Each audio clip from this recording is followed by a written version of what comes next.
Hello and welcome to In Business, our look at the world of business, industry and commerce in and around the Liverpool City region. I'm Peter Berry, and joining me in the studio are our resident business experts Jackie Lee and Lynn Boyd from the Business Development Club here in Liverpool. And this week we begin by looking at business structure. In our last programme we talked about the importance of having a good business plan in place. And if you're thinking about setting up a new business or indeed expanding or diversifying an existing one, over the next few programmes we're going to be looking in more detail about what this entails. And joining Jackie and Lynn in the studio is Peter Chollery, who's a business development expert. Okay, hello Peter. Hello. And first of all, a big welcome from Jackie and I. Thanks very much for coming in today. No problem. Just before we go into the business structure and start looking at that in more detail, just tell us a little bit more about what you do and what services you provide.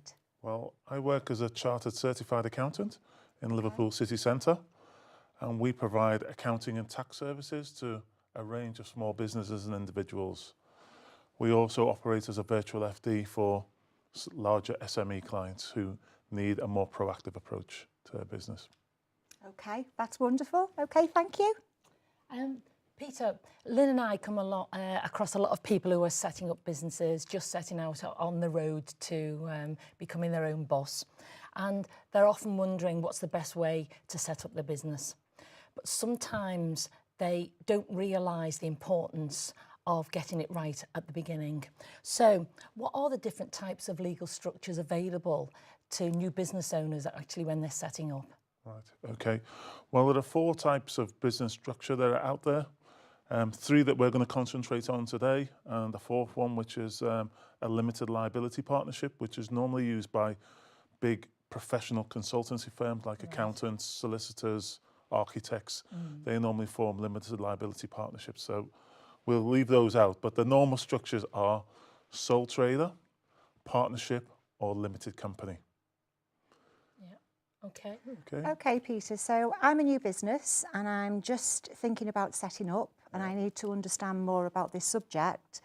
What are the advantages and the disadvantages of each of the options that are available to me? Okay, well, we'll start with sole trader first.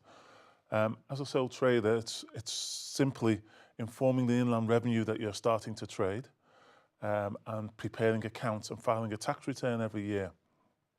That's the great advantage of a sole trader. It's simple and easy to form.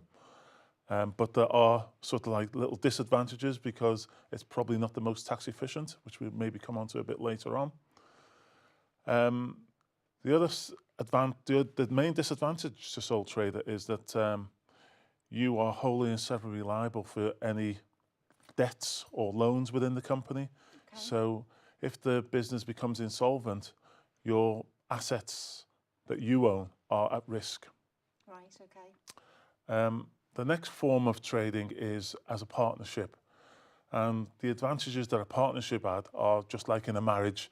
It's sort of like, 3 of you working together to try and spread the burden of the business and, getting sales in, etc., etc. But often, as you know, with marriages, they often end in divorce. So I often say that partnerships, the best ones are actually, the ones that seem to work best are husband and wife partnerships because they do have, an investment, a personal investment in the business, and they do try to, push and bring it on. But what you generally find with partnerships are as they go along, one partner starts to do a bit more than the others. And, often they do break up. But the advantage of partnerships are that they, again, are easy to set up. I would always advise that, if you are setting up, you seek legal advice and get a partnership agreement drawn up between you. So you know that if the partnership is going to dissolve, you know how it will dissolve. The main disadvantages of partnerships are that, again, each partner is wholly and severally liable for their debt. So if one of you gets into trouble, you are liable for your other partner's debts. And again, because you are individuals, your assets are at risk as well. Okay, right, okay. The third example of trading is trying to trade as a limited company. Okay. I personally like the way limited companies are, because it helps you avoid this risk. When you form a limited company, it's normally, you set up as with shares, and you've got limited liability with those shares. And again, the company's managed by a director. Okay. The greatest advantage of limited companies are that they are more tax efficient than sole traders or partnerships. Mainly in the fact that a limited company has flexibility in the way it extracts its income from the company, in that you can take it via salary and via dividends. And depending on where you are in your business, you can extract that in a more tax efficient way than as sole trader or partnership. Because within a sole trader or partnership, once you make profit, you are taxed on it. Whereas within a limited company, you can declare dividends to suit your personal needs. Okay, thank you. Okay. That's really interesting. That. So when you think of the three options that we've spoken about today, what do you think that new business owners really need to consider when they're making their choice? First thing I think business owners need to think about when they're making their choice are to choose an accountant who is either a chartered or certified accountant. One of the big problems that I have out in the world is that the word accountant isn't protected in law. So anybody can set up, you two could set up as accountants and call yourself accountants and bookkeepers. And often I do come across people who believe that their accountant is qualified because he's called himself an accountant, but they're not. So there are two professional bodies out there. The one that I'm a member of, which is the Chartered Certified Accountants, or the Institute of Chartered Accountants. Make sure if you are looking to get set up, you speak to one of those two, people within those two professional bodies. And I'd normally say to individuals, try and talk to accountants who will offer you a 30-minute consultation so that you can go through your individual situation to see whether sole trader, partnership or limited company suits your individual needs. It's so important, isn't it, really, to be able to have somebody there that you can actually chat to and talk through so that they can understand your business. Definitely. Because depending on where you are in your business cycle, either of those three options could be suitable to you. I mean, my preferred option is the limited company, but depending on where you are in your business cycle and what your requirements are, that's the way I would go. Speak to a professional. Think about getting your business plan right, and also concentrate on, if you are setting up who you're going to bank with, those sort of issues. Try and get those resolved as early as possible. Hopefully you should be successful in what you're doing. So I think then, Peter, listening to that, the conversation that we've just been through, we do find working with a lot of the businesses that we work with that they do underestimate the amount of time and effort that needs to go into deciding on how you're going to set your business up and deciding on what that structure is going to be. So in summary, for me then, it will be absolutely find yourself the right accountant, so a certified accountant, somebody who's qualified to give you the information, or chartered. And also to look for a 30-minute consultation where you can sit down, you can talk about your individual needs, you can talk about where you see your business, and then between you can decide the best way to set that up. Definitely. And then I'm thinking that that will then take you into a more seamless process as you move through. Most definitely. Fabulous.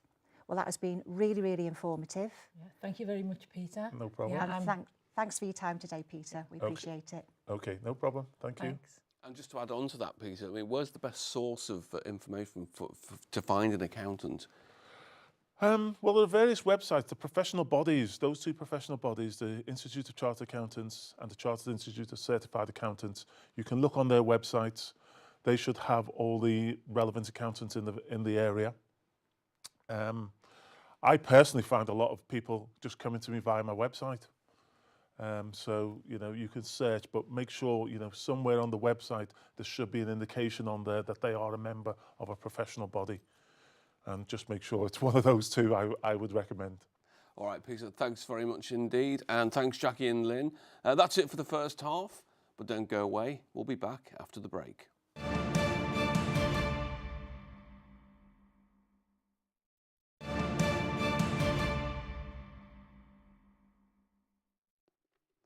Hello, welcome back to In Business with me, Peter Berry, and our resident experts, Jackie Lee and Lynn Boyd from the Business Development Club here in Liverpool.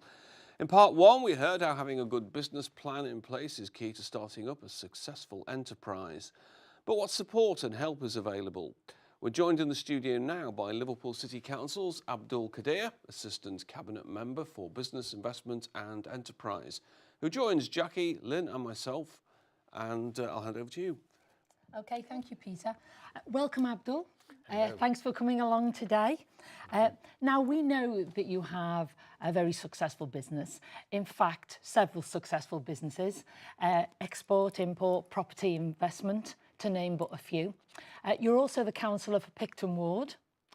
However, today we've asked you to come along to talk about your role as the Assistant Cabinet Member for Business, Investment and Enterprise for Liverpool City Region. Okay, so what does that actually mean? Could you tell us about your role? It's a relatively new role. It's been for about 2 years, which is headed by Councillor Gary Miller. The aim of the role is to support businesses in Liverpool, also to encourage investment and growth within the Liverpool and Liverpool City region. Right, great. Okay, Abdul, so when we say about supporting businesses, what can businesses expect to see in terms of what does that support look like? Whether it's getting advice or also guidance as well. Councillor Gary Miller has a surgery every Thursday from 1 till 4 o'clock in the Central Library, which he has got a great team around him that can give advice to anybody who wants to start up a business or looking to expand or invest in Liverpool. Okay, so is that more like kind of you drop in there and you've got all of the experts around that you can tap into, talk to, understand a little bit more about all of the elements? It is absolutely right, yeah, that's correct. That's a really good offer, isn't it? Okay, fabulous. What I'd like to ask is, what does Liverpool and the surrounding areas actually have to offer businesses? Liverpool is a very business-friendly city. It has access to about 1.5 million people, so that's a great asset for any business setting up. It has access to also 6.2 million people within a 1 hour drive. It has a tourism industry worth £3.7 billion. It is the leading centre for asset and wealth management outside London. It has a creative and digital industry, which is the second fastest growing tech cluster in the UK.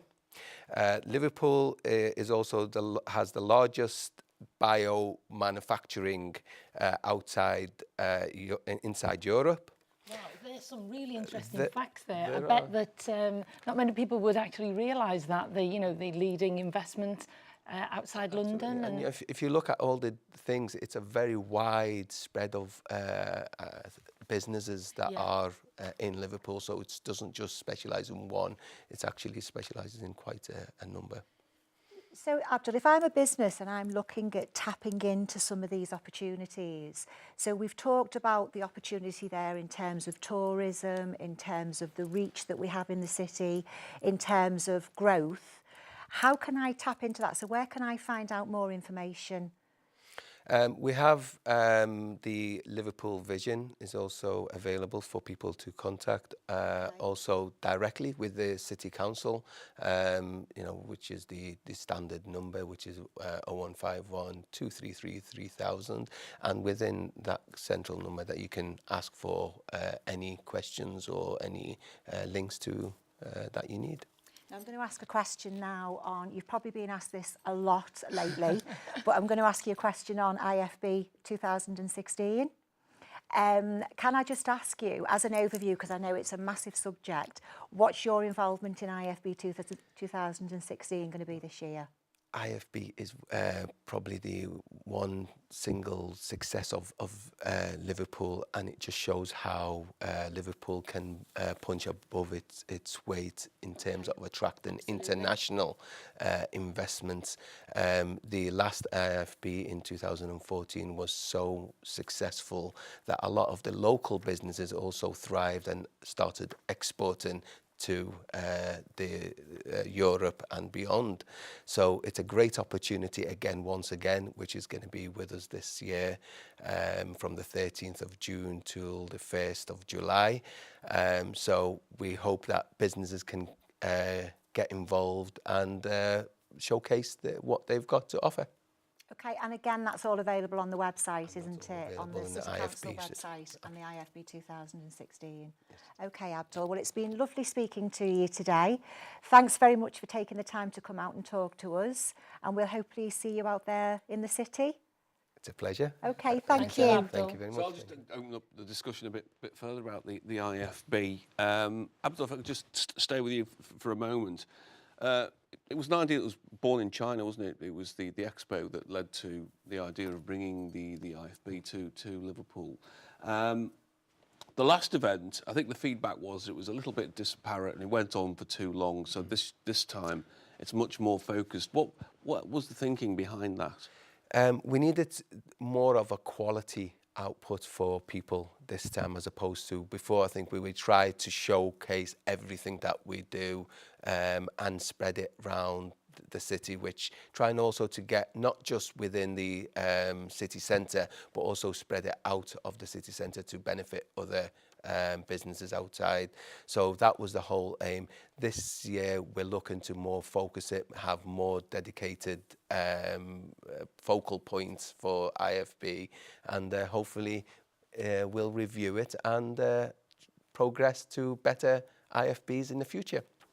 Are there any indications as to the type of businesses that will be coming and the geographical spread? I mean, it's global, isn't it? It's had a very widespread interest across the Europe and international as well. So it's basically we watch the space and see how much interest you'll get. It's very hard for us to say now this is what we're looking for to attract, because it's a rarely successful business, that idea that people want to buy into now. So, Jackie and Lynn, if we just brought it out again to the impact of small businesses, because people tend to think the IFB, it's this huge event. What practical use can it be, do you think, to small, medium-sized enterprises? Well, what I would say that for small, medium enterprises is that go along to IFB, actually go and imbibe some of the vibe, some of the excitement that's going on. Lynn and I are really keen on new businesses actually taking aspiration from and inspiration from established businesses. So I think there's a lot of learning that way for new businesses. What about you, Lynn? I think for me, it's the accessibility of it. And I think you're right. A lot of the time when you look at IFB 2016, it's a big title. And a lot of the smaller businesses might feel a little bit intimidated by that. But for me, it's an opportunity. Quite a lot of what the IFB are doing are free. They've got a free membership club that you can join and find all the information out, which we've done ourselves. Yeah. And I think if you do go along to these interventions and you do take part in them, you open up opportunity for yourself.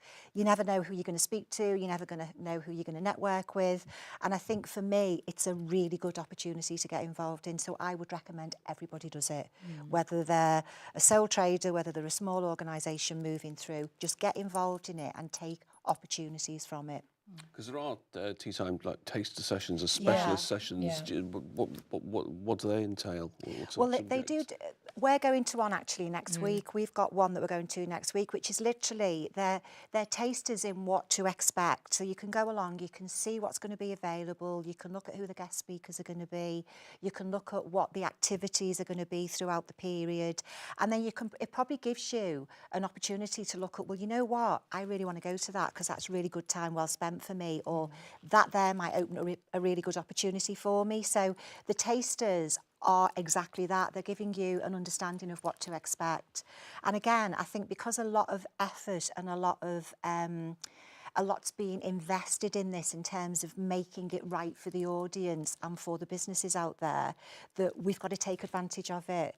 Because, you know, Liverpool as a city, what a fabulous opportunity for us to be hosting this event. And we've got to take the advantages of that and move with it and take the opportunities. We'll definitely be there. We'll be there every time we're asked to do something, because it's something that shouldn't be missed.